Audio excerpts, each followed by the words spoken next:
I was walking back from work at lunchtime, one of those coveted half days.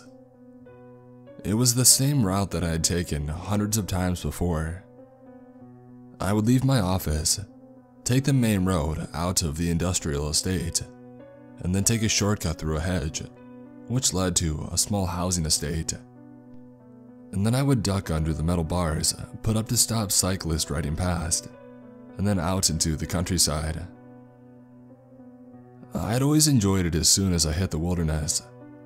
It was so quiet, and in the summer, there was something majestic about walking past miles and miles of cornfields.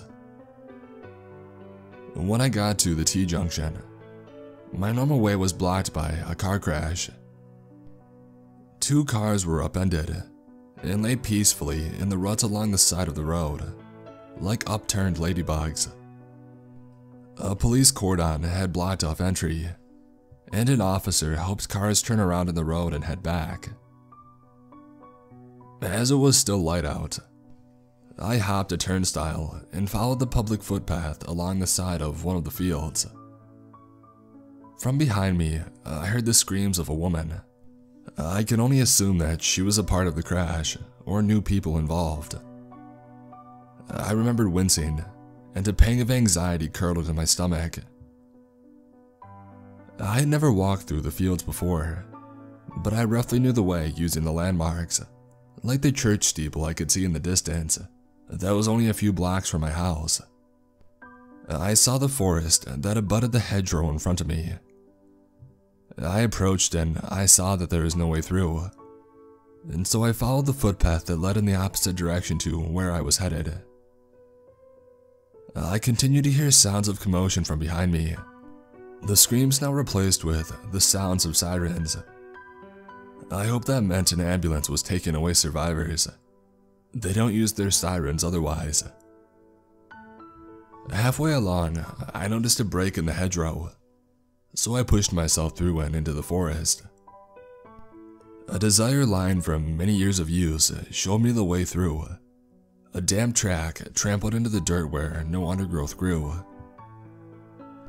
The spaced-out trees got more and more dense, and less light broke through the evergreen canopy above. The track branched in front of me, leaving me with two less noticeable paths. I took out my phone and I checked Google Maps, slightly disoriented from the dense forest. I chose the right path. It was hard going. Any speed I had was now replaced by careful footsteps, as I lifted my legs over berry roots and rocks, trying my best not to get my trousers dirty. My progress was stopped as a chain-link fence came into view. Checking the map again, there didn't appear to be anything on the other side, and so I assumed it was a landowner's border.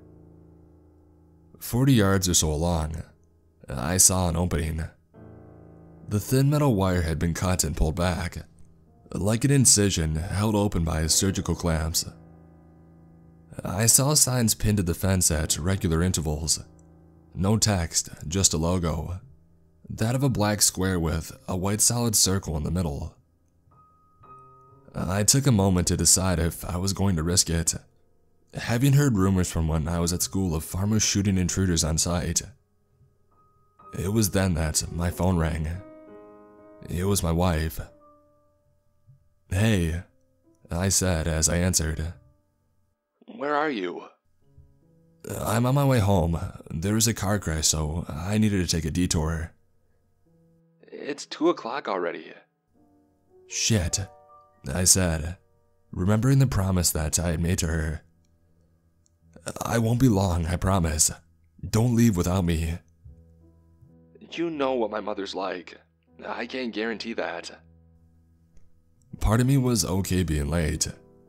I didn't get on with the in-laws that well, though the other part of me didn't want to disappoint my wife. "I'll be quick." As I hung up, my body already made the decision for me, and I was under the hole in the fence before I had a chance to put my phone away. The forest soon thinned. It wasn't a natural thinning. I could see tree stumps dot the forest floor until it was almost a clearing. and then the smell hit me. A sweet odor, mixed with rot. My dad had a ball python when I was a teenager, and the sweetness reminded me of the smell of a newly defrosted mouse, and the rot reminded me of the smell that would greet me when the snake rejected the food, and I would have to remove it in the morning. I expected to see a dead deer or something similar. When the source of the odor was revealed, I was not ready for it. I stumbled and I fell to the floor. I didn't see it. Grass had grown tall in the open area. Even in the winter sun, I hadn't noticed it. I had been checking too far into the distance. When I pushed myself up on my arms, it stared back at me. 2 empty eye sockets, and a bony smile that either said, "Help me," or gave out a silent laugh. The skin on its face was bloated and a pale tan, pulled taut like a shirt 3 sizes too small, bursting at the seams. The arms lay peacefully at its side, along with its body and a Y incision buckling around the stitches. Frantically, I scuttled along the floor, trying to get away from it. I stopped when I felt something come into contact with my back. I jumped onto my feet with a loud scream. Looking, it was only a mound of impacted dirt, like that of a termite nest, with a large hole in the center. I couldn't remember being so scared. The last time that I had seen a dead body was before my father's funeral, and his body had been in storage, so it didn't come with the rot and stench that now presented me. I scanned around and noticed more and more of the bodies, all neatly tucked away. Some shielded mostly from view by grass, others in the open, as if they had only been recently placed. I felt my heart race in my chest. I had heard of body farms before, but I knew them to be rare. I didn't expect to stumble across one in my own backyard. In my adrenaline soaked high, I took out my phone and I began filming. I knew my friend Josh wouldn't believe me when I told him, and so I wanted evidence. I was surprised with how calm I was walking around, holding the phone out in front of me. It was reminiscent of when we both stayed at Chillingham Castle for the night. I was a nervous wreck, but with a night vision camera, something changed in me. I guess that's how journalists cope in war zones. I walked further into the, for want of a better word, farm. I filmed 12 bodies in total. All were in different states of decay. Next to them were little white posts with numbers on them. It was horrific. I didn't stare. Instead, I followed the phone, making sure I had enough footage for Josh. In the distance, I heard the lo-fi sounds of radio, maybe walkie-talkie. I didn't stop filming. I just ran back from where I came from. I slid under the break in the fence and back out into the field. It was only when I put the phone back into my pocket that I saw how dirty I was. My shoes and trousers were caked in mud, and I hope that's all it was. By the time I had made it back to the T-junction, the road home was open. The cars were still lying motionless in the ditches, though an officer directed traffic down the one open lane, taking turns to let out direction. I waited until he ushered me through. As I was walking along the line of cars that waited, I felt my phone vibrate. It was the text from my wife. "We are leaving without you." I took a photo of my legs and shoes and I sent it back. "I had an accident," I replied. She rang me back. "What happened?" she said. I could hear the sounds of traffic in the background. "Well, the shortcut I took didn't really work out." "You're telling me... Wait, are you sure you didn't do that so you didn't have to spend time with my parents?" I heard mumbles from my in-laws in the background. "Well, show them the photo then." My legs were heavy by the time that I arrived home. I don't run, so the little that I did, I could feel. I showered and changed, secretly glad that I had the afternoon for myself. The first thing I did after that was to send the video to Josh with a message of, "You won't believe what I just saw." I waited a couple of minutes for him to reply, knowing that he was probably at work himself. When a reply didn't come, I booted up my laptop, opened an incognito browser window, and searched for body farms. It was 4 o'clock when Josh phoned me. "I was waiting for you to phone. Did you catch the video?" I did. He said, and his voice was somber. "What did you think?" I said excitedly. I'm speechless. He replied, How are you not more scared? "It's only dead bodies. Yeah, I freaked out when I saw the first one. But they can't hurt you, can they?" Have you watched it back? He said. I heard his voice become more and more breathless. "Why?" I'm coming over. He said. Get that on your laptop. "Are you running or something?" Yes, I am. "I can pick you up when Susan's back. She's out with her parents. What's so interesting that I need to watch it again?" That first body.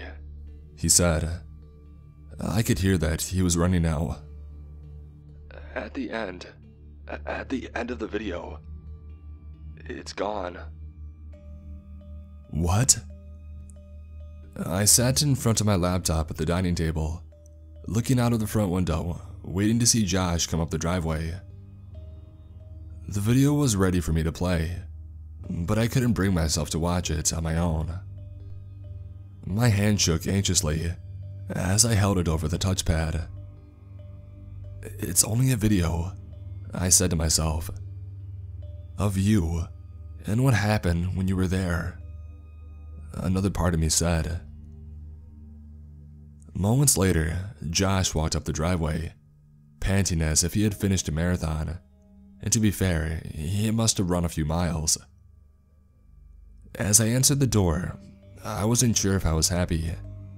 He had run so far for this, it filled me with dread. His face was that of pure fright. I expected it to be red from exertion, but instead, a ghostly pallor greeted me. I had known Josh since we were kids. I stood by him when he became addicted to heroin. There were times when I didn't think he would pull through. He had turned his life around. It was an incredible change, though something stayed with him. An impulsivity, an addiction to risk. "Have you watched it?" he asked. "Not yet. I was waiting for you." "Fucking hell, man. Do it now." "Can I get you a drink?" "Are you trying to stall?" "No," I replied, but I was. Josh rounded the table and pressed play. The first thing I noticed was my nasally breath that hollered through the audio. Watching it again brought back that feeling of anxiety. My hands went cold and sweaty. "It's coming up," he said, sitting in the chair in front of it. He paused the video. "Look, it's gone," he said, pointed to the patch on the ground. "How can you be sure?" He rewound the video, like he had already watched it 100 times. "You see? That's where the body is. You can see those 3 flowers there. Now watch." He skipped forward. "There, the 3 flowers, but no body." A tingle traveled down my spine and caused me to shiver. He was right. I watched as Josh jumped backwards and forwards in the video. "What the hell is that?" he said, pausing the footage again. It was a freeze frame of me, turning to point the phone in the direction that I heard the radios. A long yellow tendril-like thing spanned the frame. He moved forward another frame, and the tendril appeared to be wrapped around something large, like a body. The next frame, the camera was pointed towards the fence, and on the left side of the screen, the lower half of what could be considered blurry legs and feet. "There," he said, pointing to the smudge. "That could be anything," I said. "It's the same yellow thing. It picked up the body." "I don't see it," I replied, not wanting to believe what it was. He moved it back a frame. "How can you not see it?" He pointed to the yellow tendril. He proceeded to hop between the two frames, and the more that he did it, the more I saw the narrative that he was painting. "We have to go back there. You know how to get there, right?" "I'm not going back. If that's what you think it is, that would be crazy. I'm getting myself a drink. Do you want anything?" Josh didn't respond. He was now watching an earlier part of the video. "I didn't drink in the daytime. I rarely drank. I poured myself a whiskey and I drank it neat." "What's that?" he said from the other room. I poured myself another and I downed that too. When I returned, the footage was paused. "What do you think that is?" "A termite nest?" "Nah, they're at least a few feet tall." "Wait a minute." He skipped forward in the footage to where the yellow tendril spanned the screen and edged back, and I saw it. "I fell against that," I said. "Holy shit, I fell on that." On the screen, a blurry image burned into my eyes. What I thought was a termite nest was there, very blurred, and out of the hole was a blob of yellow.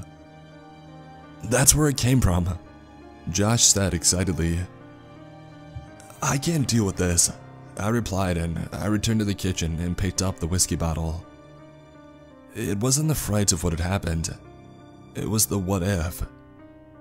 I had been inches away from that thing when I fell. If I had stayed any longer, I could have ended up in there. My phone vibrated. I picked it up, feeling the warming alcohol begin to take effect. It was a photo of my wife with her parents, sitting and eating sandwiches at the garden center, and a message. "Really wished you were here." It was at that point that I wished that I had gotten home on time, and I was there with her, and not watching footage of a near-death experience with Josh. I replied, "Me too, really, I do." She sent back a frowny face emoji, and said that they wouldn't be too much longer. "I know what the numbers are," I heard Josh shout from the dining room. "What?" I said, returning. "The numbers on the signs. They're distances. Look, this one says 10 m, that one says 23 m, and the one..." He paused as he rewound. "Next to the body that disappeared, it says 5 m. They're working out how far it reaches." I stared at Josh at how he was able to deal with this as some sort of puzzle. Every extra piece of information scared me further, but to him, he was getting more excited. "My wife is going to be back soon." "What are you saying?" "We need to wrap this up. I don't want her to know what happened." "You're kidding," he said, his face no longer ghost white, but bright red with adrenaline. "I'm serious, man. You need to show me how to get in there." I opened my phone and I showed him on Google Maps. "That doesn't help. I don't know this area." "My wife's gonna be back soon. Then we better hurry," he said, standing up and anxiously dancing from one foot to the other. "I'm not going back there. I don't need you to. Just show me where it is." I had never seen him like this before. The determination on his face scared me. The traffic had cleared from earlier. All that remained of the accident was some police tape around the areas of where the two cars had crashed. On the ground still lay markers. The sun had set a while ago, and I shone the torch onto the hedgerows, looking for the turnstile. Over there, I pointed and Josh ran ahead, vaulting over. Don't go too far, I don't want to lose you, I said, trying to keep up. He relented, but I could see his excitement grow. Where next? He said when we stopped at the edge of the field.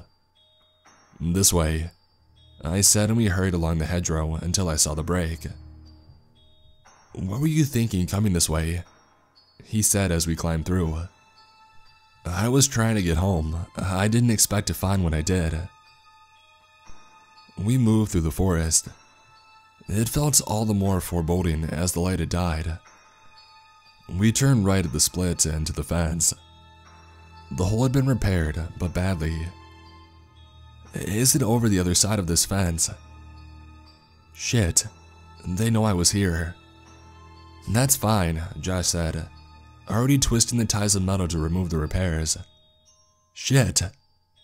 Shh, I said. They'll know we're here. Sorry, the freaking end cut me. But he didn't care. He continued like a man determined.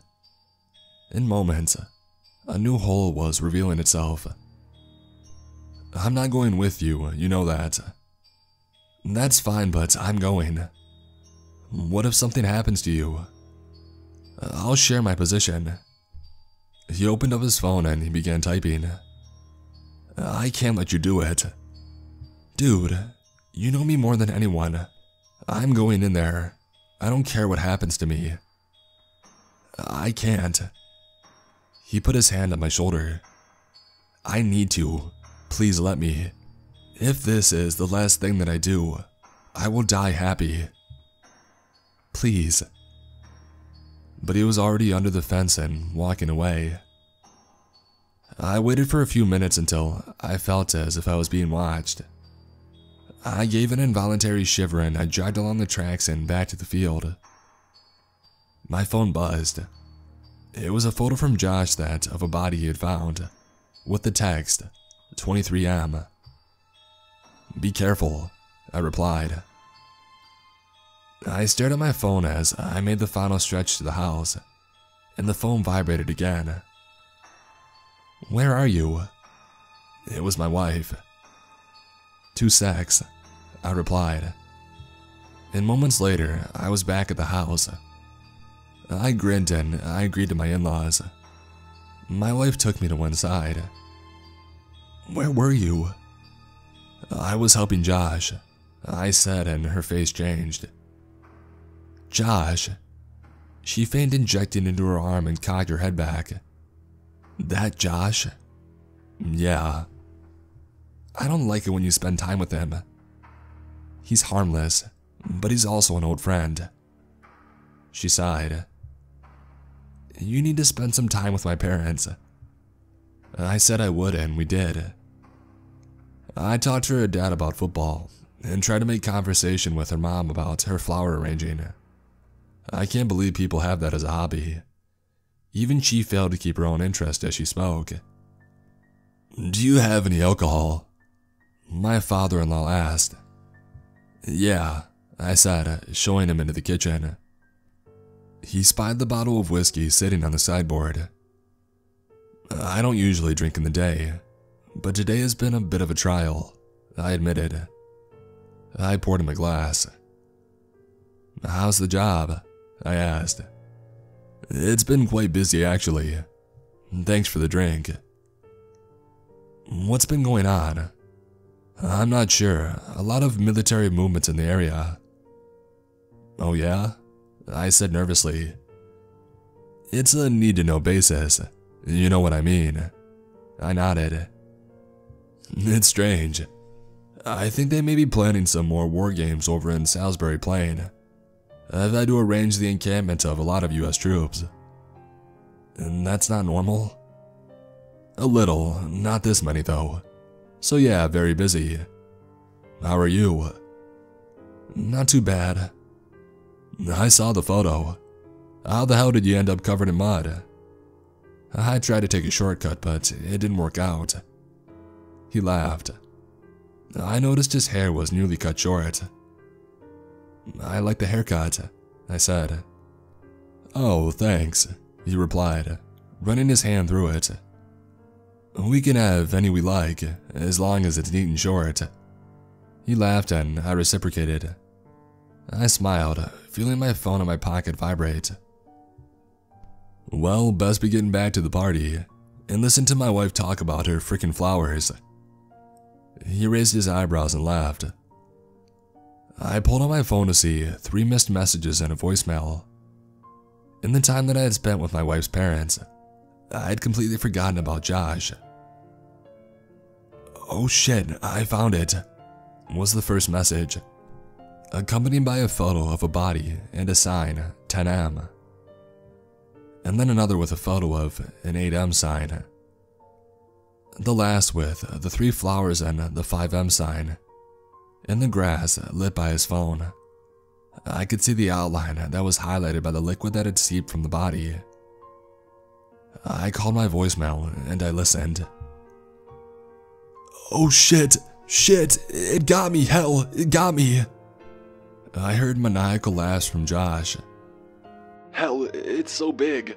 Those tentacles, there's tons of them, all reaching out in different directions. I have no idea how massive this thing is. I'll send you a photo if I can.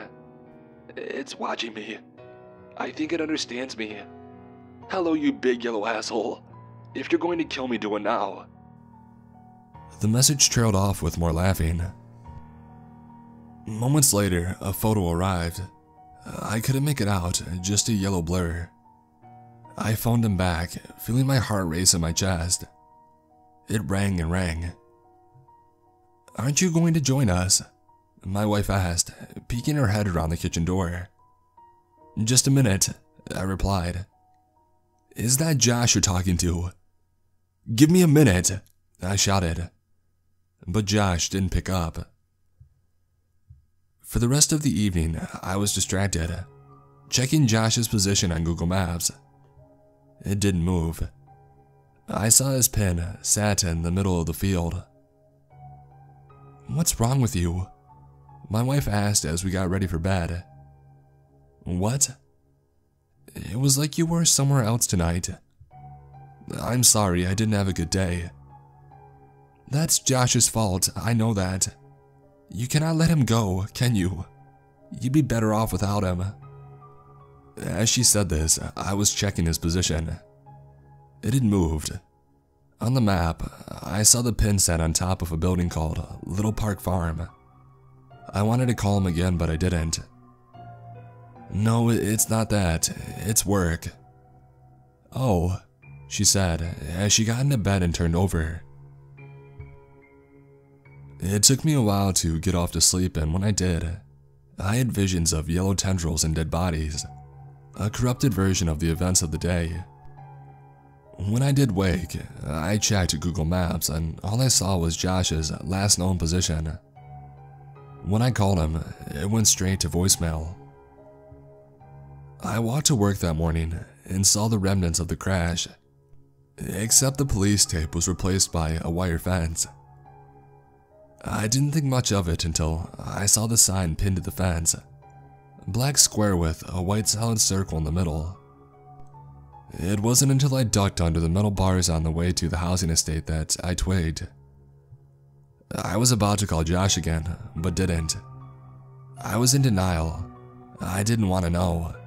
And if I didn't, I could pretend that he was fine.